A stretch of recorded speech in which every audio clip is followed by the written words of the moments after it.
السلام علیکم ورحمت الله وبرکاتہ. ګرانو دوستانو، که چیرې تاسو څخه د جیمیل پاسورډ هیر شوی وي، تاسو په موبایل کې یو جیمیل اکاونټ کولاو کړی وي، دغه جیمیل اکاونټ پاسورډ له تاسو څخه هیر شوی وي، نو تاسو غواړئ چې هغه جیمیل اکاونټ پاسورډ بیرته یاد کړئ. نو ګرانو دوستانو، ویډیو له موږ سره پوره وګورئ، ویډیو مه سکپ کوئ. نن یې موږ تاسو ته ښایو چې په دې طریقه سره تاسو د جیمیل اکاونټ هیر شوی پاسورډ معلومولی سي، ډېر په اسانۍ سره یې معلومولی سي. نو ګرانو دوستانو، تر ویډیو شروع کولو نه مخکې په خورا درنښت له تاسو څخه یوه هیله کوم، که چیرې تاسو زموږ په چینل کې نوي یاستئ، زموږ چینل در سره سبسکرایب کړئ، په څنګ کې د ګنټۍ نښان هم ووهئ، زموږ هره نوې ویډیو تر تاسو پورې په وخت در ورسیږي. نو ګرانو دوستانو، اول به تاسو راسئ دلته په دې ګوګل باندې کلیک وکاڼئ. کله چې په دې ګوګل اپشن باندې کلیک وکړو، نو دلته به راسئ په دې پروفایل اپشن باندې به کلیک وکاڼئ. دا پروفایل اپشن تاسو ته ښکاري، په دې باندې به کلیک وکاڼئ.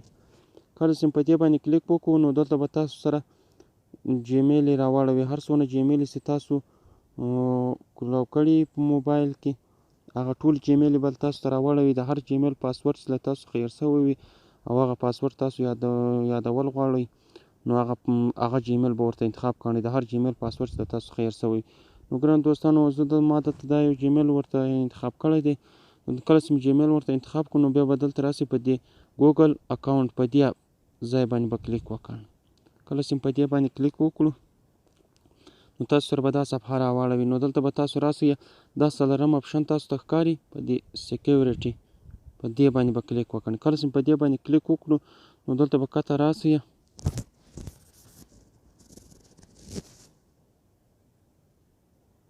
دا د ګران دوستان تاسو ته ښکاري، دا پاسورډ منیجر په دې باندې به کلیک وکړئ. کله چې په دې باندې کلیک وکړو، دلته تاسو په دغه جیمیل باندې چې هر څونه اپلیکیشنان وي، کار شوي چې تاسو دلته فالو کړي وي، هغه به ټول تاسو ته راواړوي.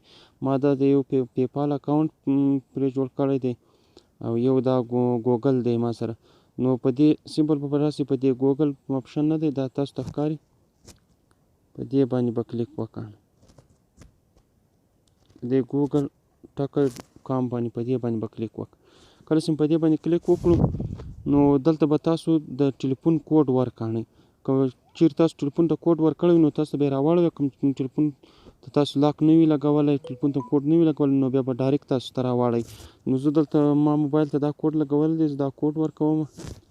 نو کله چې د کوډ خلاص کړو، نو بیا به تاسو سره دا د پاسورډ دلته شو سي. نو ګرانو دوستانو، څنګه چې تاسو دا د سترګې نشان تاسو ته ښکاري چې دا پرې ووهئ، نو تاسو ته به پاسورډ شو سي.